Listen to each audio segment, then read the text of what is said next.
All right, guys, we are here with round two, and playing a little late tonight because I did go out and have a few drinks with some friends, so playing a little tipsy tonight, but it's all good. We're gonna still have some fun with this casual competitive tournament that the Facebook tournament is putting on. So, uh, playing Solidus 88. He is also playing Death. So this is going to be a mirror match. This should be probably a longer drawn out match unless he is playing Nagash, which is a little bit more aggressive. I haven't played too many Nagash decks. So we'll see what we got going on. So we're going to place our courtier over to the corner, just because that's really easy placement to start off, and we'll see what he does from there.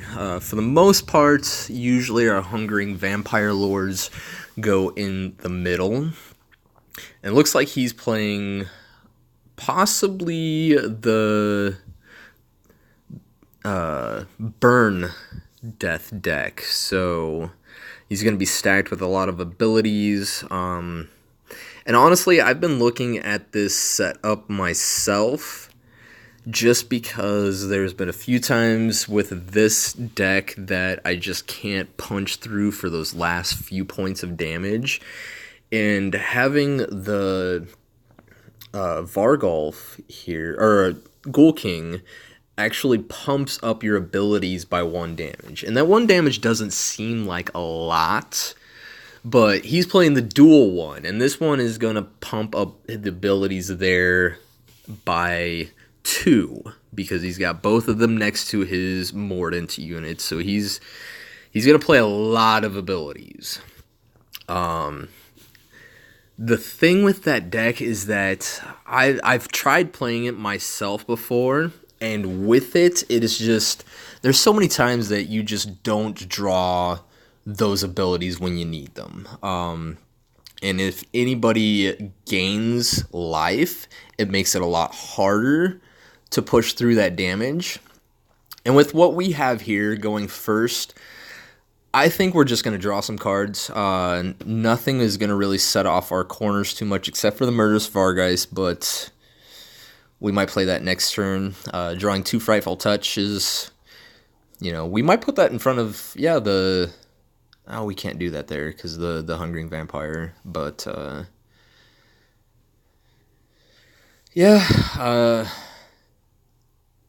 Scrying Pool is another one that I've looked at before, and with this one, I just didn't care for it because it took too long to sit on the Hungering Vampire Lord. In the dual Ghoul King deck, though, it is probably a really good spell to set up to get those abilities. They're coming. So we're going to go ahead and place our Murderous there. And I think I'm going to go ahead and put out the Ravenous because knowing he is the Ghoul King deck, we need to go ahead and put out as much damage as we can. I know that doesn't really push our Courtier's quests as much as we'd like.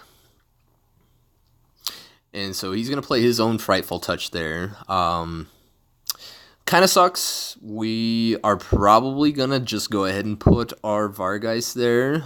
It's kind of a wasted Vargeist. We're going to take 2. But I think that's better than not playing there. And then I think we'll play the Frightful Strike to get rid of one of the cards in his hand. Again, we're not really pushing our quests forward yet, but that deck that he's playing, I don't think plans on revealing any blessings at all. So, and he got rid of a Devour, so that's kind of nice. One of his removals is gone. He gets to draw 3 cards, which is kind of a bummer with Scrying Pool, and he plays his own Feasting Vargeist. Gain some life, draw some cards. It is a really good unit. I love the Feasting Vargeist. 4 damage with the Brutal Smash. You know, yeah, he just puts out the damage every turn. He's going to be doing damage. And since I played units on both of our Hungering Vampire Lords, the Wizards just have to draw some cards here and nothing else we can really do. Don't want to discard either of those. Because we might be able to actually set up at some point to get rid of some cards from his hand.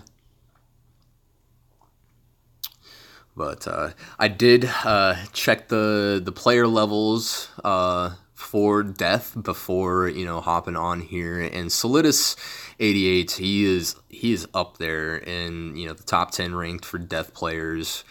And so I don't expect to do much against him, but we'll see. I mean, you know, you never know. And those player rankings, I don't know how they're, you know, are they really justifiable at this point, or do we need to wait for ranked? So, you know. Okay, so we're playing our own Frightful Touch. He isn't going to be able to play a unit there. He's going to have to get rid of 2 cards in his hand next turn. So the next thing to play, though, I think we're going to hold on to the Curse Strike because of that Arcane Bolt out there. He's going to draw 2 cards next turn. So Frightful Touch getting rid of 2 cards is going to, you know, kind of counteract that. But I think we just draw here. Nothing else I really want to play right now. You know, the Gruesome or Fearsome doesn't, you know, isn't going to do anything against the Vargeist. Although it will keep it there for another turn. So... and he's going to play another Frightful Touch. We're just going to, you know, go ahead and play our Feasting Vargeist over in that corner.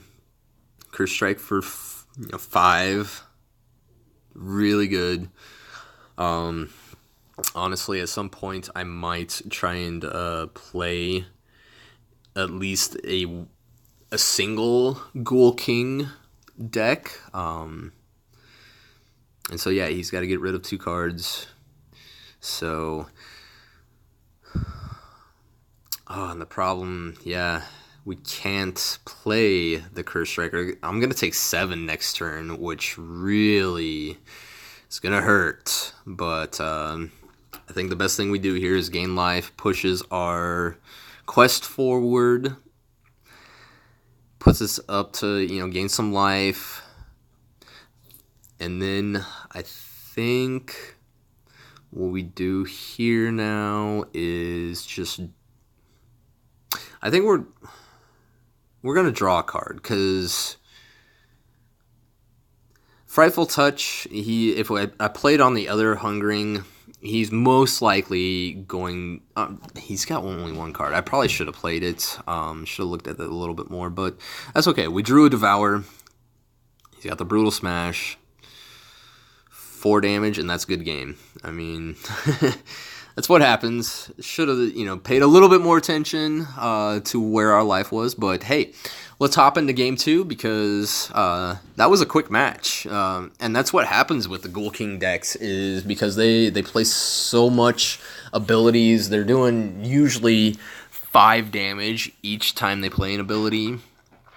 So with that, something we know. I don't really know if we play any differently. I mean, we're on the go again, so we'll see what he's got. You know, he got a pretty good draw. I mean, he was doing damage every single turn. Again, I really wasn't paying attention a whole lot to what, you know, we needed to do, but I'm going to definitely put 1 there. And honestly, yeah, I mean, I think we just go with the same setup. I haven't seen too many times that, you know, changing the setup there with the Hungering Vampire Lords in the middle is really worth it. I know champion placement in this game is really a big factor in, you know, your win ratio. You know, that's what I love so much about this game, is that, you know, everything that you have to think ahead, and that champion placement is a key component in really setting up your deck to do what it wants to do against what it's good against. So with this here, we do have a freakish. I like getting freakish in the opening, so we're gonna play one there, and we're gonna draw a card because Devour isn't gonna do anything. I don't feel like putting out the Murderous right now. And Ravenous is a better one for once the Courtier finishes the 3 corners. And with his own Feasting there, drawing cards is really good for that deck. So Devouring it might be a good choice here. And I think that's what I'm going to do, is put out, actually, instead of Devouring, we're going to put out the Feasting. Or not the Feasting, the Frenzied. He's going to gain life.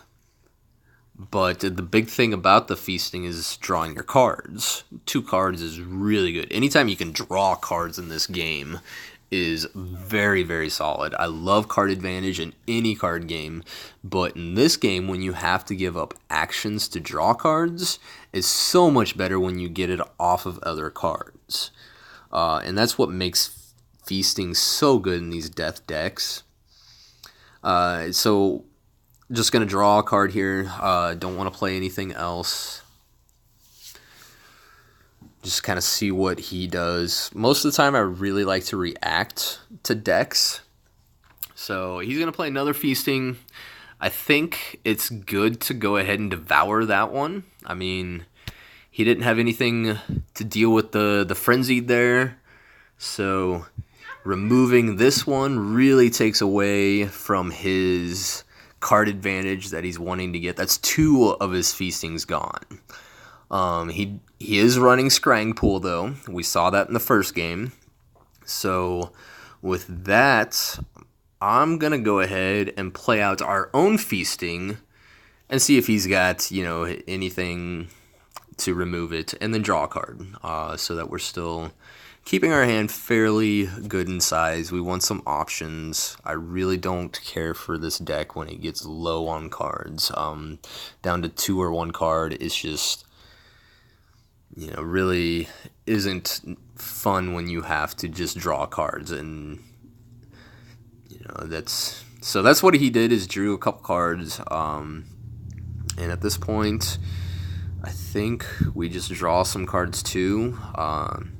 Courtier sitting on the life gain. I said this before in other videos. I don't care for those Courtiers when they sit on that life gain side, because with this deck, the only things that will do it is the Freakish and the Feasting. And we've clearly played a couple of those already, so getting that life gain over there on that side to pop that Blessing is going to be difficult to do. And he's going to play Frightful. Frightful touches is 4 damage for us most of the time, just because play plenty of units. So draw some cards here. And so what I could do is play Terrify. Terrify is going to make highlighted units and spells dormant. Dormant means it's basically a card just taking up that lane there. It's going to give us time to be able to draw into something else, maybe some removal. Sometimes getting this to move over is difficult, but I think I'm going to go ahead and play the Mordant, especially since it's the Ravenous. I like playing Ravenous there. As the last one, Ravenous is the damage dealer. Orb of Immortality, so they have to kill us twice. It's going to make it difficult for them. And Soul Feast isn't going to help us right now. So I think with the next action, yeah, I'm going to go ahead and play Murderous, just to kind of put a little bit more pressure on with damage. We are taking 4 next turn, which will put us at 28 as well. And we'll see what he plays. I mean, Arcane Bolt, so...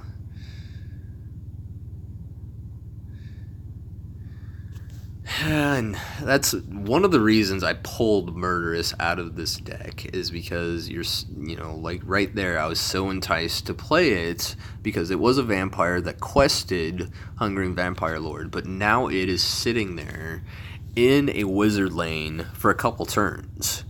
And I really want to play this Terrify now, because making Arcane Bolt dormant would be really nice.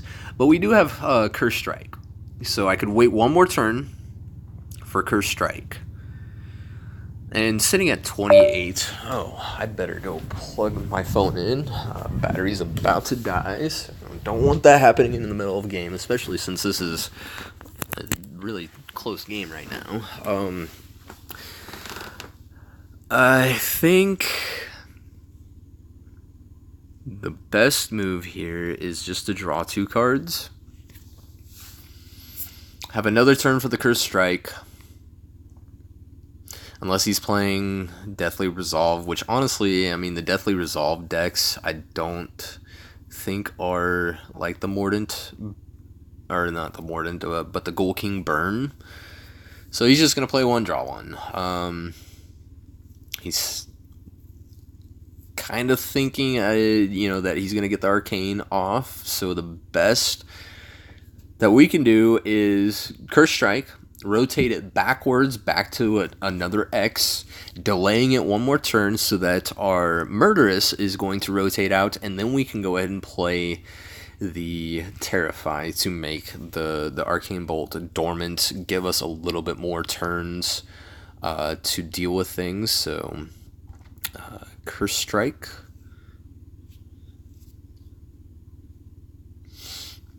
Yeah, only doing 3, compared to his 5 is, one of the reasons I've thought about at least playing with 1 Abhorrent Ghoul King in a deck, just to get a little bit more damage, kind of push it through. And that's where some people really like having the Black Hunger in these Mordant decks. I just found it really difficult sometimes to set up for it to be, really worthwhile. So I'm going to play Freakish over there, be able to gain some life. Probably should have drawn 1 more card, but doing 7 damage right now. Oh man, and he played his own Frenzied. So now, do I want to make Frenzied dormant or Arcane Bolt? So I just gained some health there. I'm at 24. Arcane Bolt will put us at 17.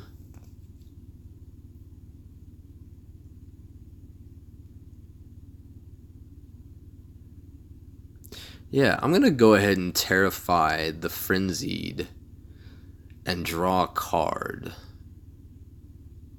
And take the 7. Because with Soul Feast also in her hand, Mordant, or I keep saying Mordant, that's what I play. But the Ghoul King Burn doesn't play a lot of units. Eventually, it might get pitched to a Hungering Vampire, but for now, it's nice to know that we do have that in hand. So just draw a card here, take the 7. And then we can also, now that we drew Tactical Formation, we can jump that Courtier to a different lane and not even get the removal from the Frenzied. So we'll wait 1 more turn, because the Terrify won't go until next turn. He's going to draw 3 cards next turn. I'm at 12. So we want to hold... Yeah, I think the best move here is just drawing 2 cards.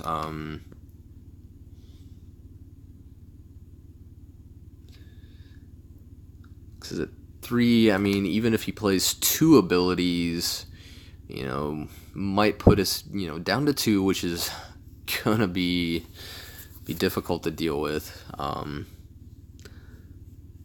we'll see what he drew there. He's got the Devour, so it keeps us off that damage side. So we're not gonna be able to pop the blessing over there, unless I don't have any abilities in hand. Puts me down to 7.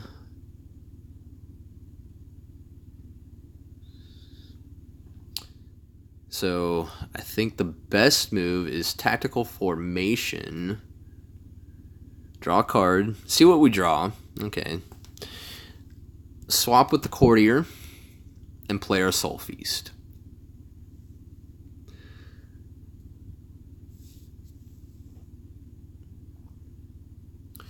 So, because if he's got 2 abilities in hand, 2 different abilities, we're dead. But, well, no, because we got Orb of Immortality, so he's got to kill us twice. That's nice with that. If he's gonna try and, I mean, the best way to get around Orb is doing the minimal damage. Oh, and I played Frightful Strike instead of Soul Feast. That was not... I mean, that was a bad play. Not paying attention there. Because that should have gained us some life, but... Okay. Do we recover from that? So that's a bummer.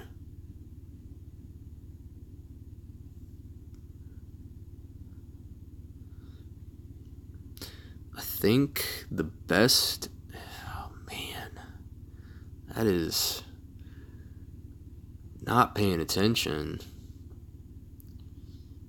But we'll draw some cards and see if I can recover from that. That was a really bad play mistake there. Yep. Orb of Immortality goes off, so that's really nice. I really have been liking that change that I've done. That hurts. Down to 2. Our courtiers are gonna, pump that up. But now, what is the best move? Because I don't have... I think...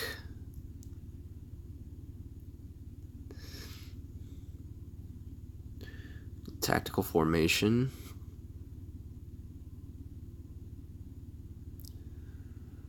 With that. Crap. Again, another mistake there.